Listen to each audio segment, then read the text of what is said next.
मैं वाणी झारखंड एकलव्य में आप लोगों का फिर से स्वागत है। तो इससे पहले हम आप लोगों को खोटा काटे पैदे खड़ी का 3 कविता पढ़ा चुके हैं, जो बीच में सिलेबस आया था उसके हिसाब से 3 ही कविता पढ़ना था, जो हम 3 कविता आप लोगों को खत्म किए हैं। चनपन मानुस, स्वागत और लौतन जुगुत भावत, तीनों कविता हम खत्म कर चुके हैं और वो सबका एमसीक्यू भी करवा चुके हैं और निबंध हम खत्म कर चुके हैं और वो सबका एमसीक्यू कल या परसों हम लेकर के आप लोगों के लिए लेकर के आएंगे। और कल से स्टार्ट किए हैं आंखें के गीत। आंखें के गीत का एक कविता हम पढ़ाए हैं जिसका नाम है आज हमर गीते देसे।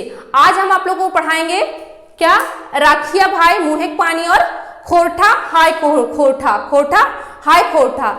पहले हम बता चुके हैं आप लोगों को और अभी भी बताते हैं कि जो आंखें गीत है वो एकल कविताओं का संकलन है और खोटा काटे पैदे खड़ी भी एकल कविताओं का संकलन है। दो तरह का होता है, एक होता है एकल कविता का संकलन जो सिर्फ एक ही राइटर का सारा कविता, और होता है एक दूसरा होता है डोंगल। उसमें होता है कि एक बुक में जो जितना भी कविता है उसके अलग अलग राइटर्स होते हैं, अलग अलग कवि होते हैं, तो वो हो गया डोंगल। लेकिन हम लोग आंखें गीत पढ़ रहे हैं, ये सबका एक ही कवि है जिनका नाम है श्रीनिवास पानूरी जी। और उनके बारे में कल हम जब आज हमारे गीते के देश पढ़ा रहे थे तो उनके बारे में हम जो कुछ भी था तो हम बता चुके हैं। जो वो वीडियो नहीं देखे हैं जाकर के वो वीडियो देखिए तो उनके बारे में मालूम चल जाएगा। और आज हम डायरेक्ट स्टार्ट करेंगे कविता से। तो आइए हम लोग देखते हैं रखिया भाई मुहेक पानी। हम लोग कविता की ओर चलते हैं। तो देखिए ये है हम लोग कविता का शीर्षक या हेडिंग, ठीक है। क्या है, रखिया भाई मुहेक पानी। कवि कह रहे हैं कि रखिएगा मेरा मुंह का पानी मीन्स मेरी बातों का महत्व, मेरी बातों का महत्व रखिएगा, मेरी बातों का मान रखिएगा, जो हम आप लोग को बताने जा रहे हैं, जो हम आप लोग को कहने जा रहे हैं। तो ये क्या कहते हैं जरा देखते हैं। हम लोग कह रहे हैं रखिया भाई मुहेक पानी, सामने बीहड़ बनपथ डेगे डेगे सूल।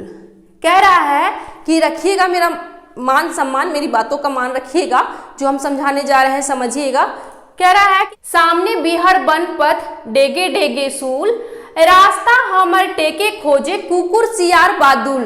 कह रहा है कि सामने बीहड़ बनपथ, बीहड़ मीन्स क्या होता है, बीहड़ मीन्स होता है भयानक, घना, भयानक, या फिर क्या बोल सकते हैं घना जंगल, बन मीन्स जंगल, ठीक है, घना, ठीक है।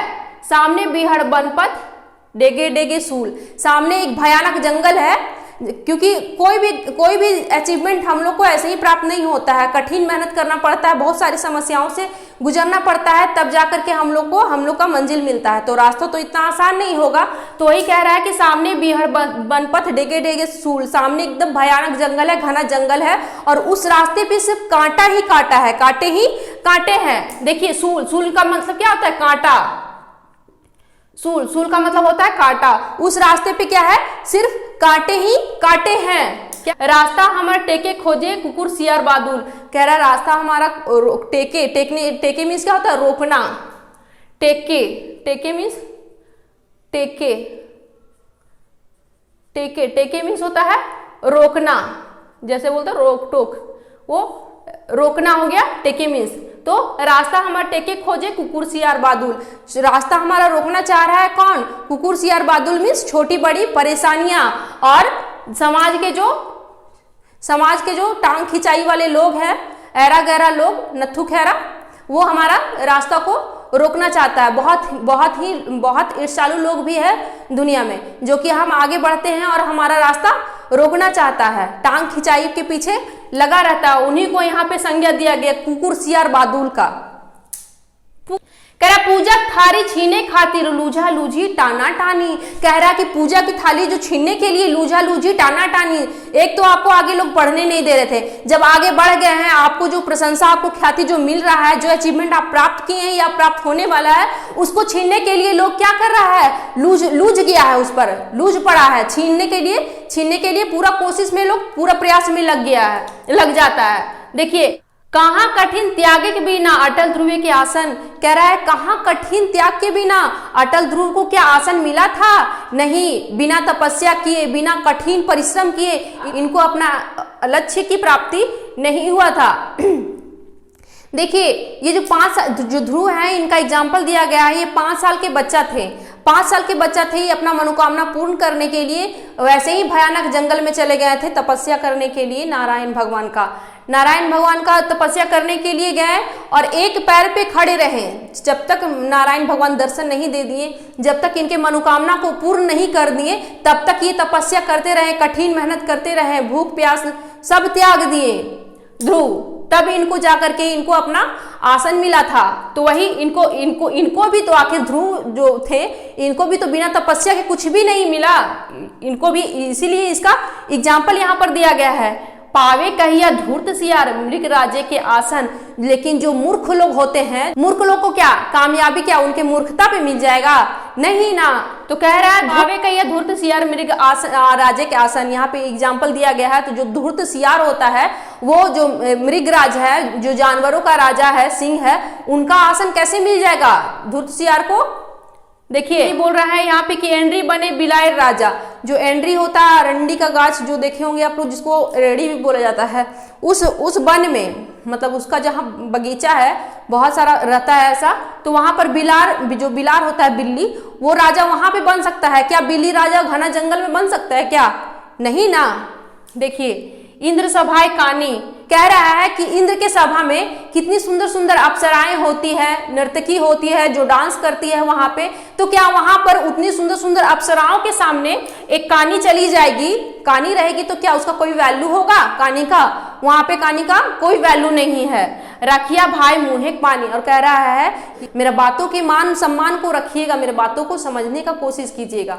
मान लीजिए कि एक और हम एग्जाम्पल देना चाहेंगे कि अभी जो स्टूडेंट लोग मेहनत कर रहे हैं, इतना पढ़ाई कर रहे हैं, तो वो पूरा का पूरा अगर बुक अच्छे से पढ़ लेते हैं, डीपली नॉलेज ले लेते हैं बुक का, तो क्या वो कहीं से भी क्वेश्चन पढ़ेंगे तो क्या उनका क्वेश्चन छूटेगा? नहीं ना। लेकिन उसमें से भी कुछ स्टूडेंट ऐसे होते हैं जो सिर्फ ऑब्जेक्टिव खोजते हैं, ऑब्जेक्टिव मारते जाते सोचते हैं कि उतना में एग्जाम निकल जाएगा। तो ऐसा नहीं है, ऐसा कभी कभी हो सकता है लेकिन ऐसा होता नहीं है। तो सबसे ज्यादा वैल्यू किसका हो गया? जो पूरा का पूरा बुक खत्म कर लिया, पूरा का पूरा बुक पढ़ करके खत्म कर लिया, और बुक से कहीं भी कोई भी क्वेश्चन बना के अपने मन से भी पूछ देगा तो वो आंसर दे सकता है। लेकिन जो ऑब्जेक्टिव मारा है, गिना चुना क्वेश्चन, तो क्या ऑब्जेक्टिव में से ही पूछा जाए क्वेश्चन तभी ना वो क्वेश्चन का आंसर दे पाएगा? तो ऊपर पढ़ने से वो धूर्त सियार हो गया, जो ऊपर पढ़ेगा, सिर्फ ऑब्जेक्टिव क्वेश्चन करेगा। लेकिन जो पूरा बुक का ही डीपली नॉलेज ले लिया, वो तो कोई भी कठिन से कठिन एग्जाम निकाल पाएगा। तो कुछ भी कोई भी अचीवमेंट के लिए, कोई भी लक्ष्य की प्राप्ति के लिए जिस रास्ता में हम चलते हैं उस पे हाँ थोड़ा कठिनाई आ सकता है, लेकिन कड़ी मेहनत करने के बाद सफलता जरूर मिलती है। तो यही था हमारा पहला कविता। अब आइए हम लोग चलते हैं खोटा हाय खोटा। दूसरा कविता भी खत्म कर लेते हैं। दूसरा कविता हम लोग का क्या है? खोरठा हाय खोरठा। तो इससे पहले हम आप लोग का जब हम पढ़ाए थे आज हमारे गीते के देशे, तो ये कविता का जो है ना, जो कवि है श्रीनिवास पानूरी जी, वो तो मतलब कि खोरठा का नींव ही वही रखे थे जो साहित्य जगत में। तो 1920 में उनका ये जन्म हुआ था, और खोरठा के भीष्म पितामह और वाल्मीकि भी उन्हीं को कहा जाता है, श्रीनिवास पानूरी जी को। तो वो जब खोरठा लिखना स्टार्ट किए थे, तो हम आज अमर गीते के देशे पढ़ाए थे, तो उसमें भी हम ये बात आप लोग को बताए थे कि वो फील किए थे जब खोरठा का नाम आगे बढ़ रहा था, उसको प्रशंसा मिल रहा था, तब उस समय वो इतना ज्यादा खुश थे कि वो कविता उसी फीलिंग के साथ लिखे थे कि आज उनके कविताओं के देश में फूल ही फूल खिला हुआ है। पानूरी जी अपने पूरे जीवन काल में खोरठा का प्रशंसा होते हुए भी देखे हैं। जब लिखे थे आज हमर गीते के देशे फूटा सुदे फूल, तो और ये खोरठा है, खोरठा कहने का मतलब ये है कि खोरठा का ये महत्व, खोरठा को महत्वहीन होते हुए भी देखे हैं, खोरठा का आलोचना करने वाले को भी देखे हैं, खोरठा का आलोचना होते हुए भी देखे हैं, तो खोरठा का बुराई होते हुए भी देखे हैं। तो इस लैंग्वेज के बारे में ये खोरठा हाय खोरठा लिखे हैं। तो आइए देखते हैं कि क्या लिखे हैं। लिखे हैं खोरठा हाय खोरठा, ये हम लोग का हेडिंग है, ये शीर्षक है कविता का। तो देखिए, खोरठा हाय खोरठा रटते रहली गान, खोरठा हाय खोरठा रटते रहली गान, खोठा ई बाटे कहाँ किंतु खोठा भाषिक ध्यान।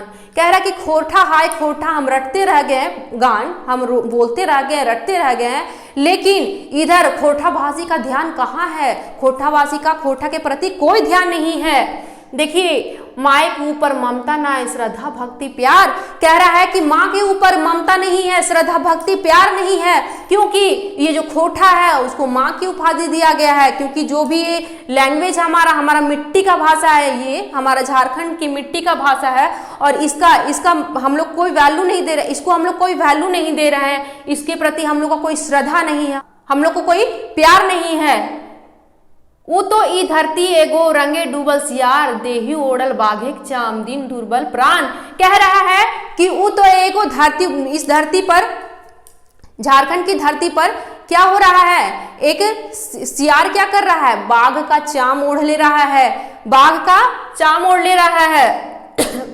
कह रहा है रंगे डूबल सियार देही ओढ़ल बाघे चाम। क्या कर रहा है कि बाघ के रंग में डूब करके, बाघ के रंग को, बाघ का मुखौटा पहन करके सियार अपने आप को क्या कर रहा है, बाघ बता रहा है। धोबी कुकुर घरे के न घाटे के। कह रहा है कि जो खोठा भाषा है, जो मतलब कि बाहरी लैंग्वेज है, जो बाहरी भाषा है, या फिर हम लोग कोई भी भाषा ले लेते हैं, चाहे तो इंग्लिश लैंग्वेज को मान लीजिए हम लोग ले लेते हैं, या चाइनीज लैंग्वेज को ले लेते हैं। तो क्या हम लोग मान लीजिए कि हम लोग इंग्लिश लैंग्वेज सीख लिए हैं और हम लोग बोल रहे हैं कि हम खोठा से हम लोग घीन कर रहे हैं, खोठा से घीन कर रहे हैं, तो क्या ब्रिटिश लोग क्या हम लोग को क्या इंग्लिश बोलने लग जाएंगे? नहीं ना, हम लोग को भारतीय ही बोलेंगे, और हम लोग का लैंग्वेज क्या एकदम जैसे डिट्टो उन लोग बोलता है, कितना भी कोशिश कर लेंगे फिर भी हम लोग वही कहलाएंगे, उन लोग की नज़र में हम लोग वही रहेंगे। तो ना हम लोग अपना जगह के रह गए, ना वहां के रह गए। तो वही बोल रहा है कि धोबी कुकुर घरे के ना घाटे के, फिर धोबी का कुत्ता बन के रह जाएंगे, ना घर के रहेंगे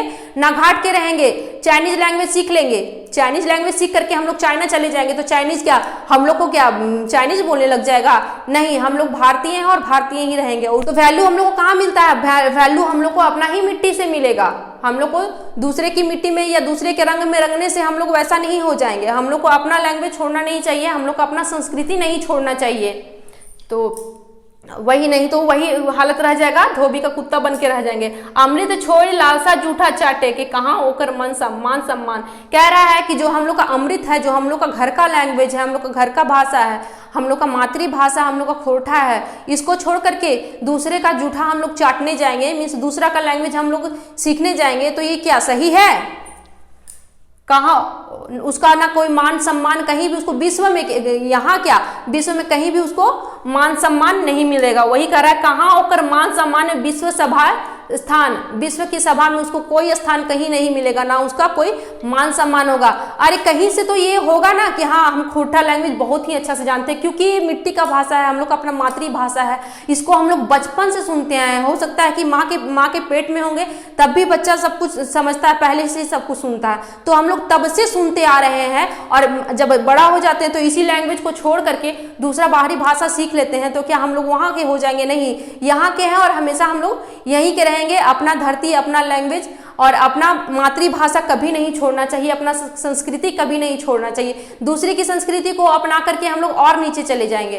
तो इसीलिए अपना जो भी लैंग्वेज है, अपना जो भी संस्कृति है, अपना बचा के करके रखना चाहिए, और बाहर में मान से सम्मान से बोलना चाहिए, गर्व से बोलना चाहिए कि हम लोग यहाँ से हैं और यहाँ ये हमारा लैंग्वेज है और हम लोग का संस्कृति ये है और हम लोग अपना संस्कृति नहीं छोड़ेंगे। तो यही था हम लोग का खोठा हाय खोठा, जो श्रीनिवास पानुरी जी लिखे थे। तो हम लोग का 2 कविता आज खत्म हो चुका है। हम चाहेंगे कि हमेशा आप लोग के लिए कविता, सबसे पहले कविता पाठ ही हम चाहेंगे कि आप लोग का खत्म कर दे। तो मिलते हैं नेक्स्ट वीडियो में, तब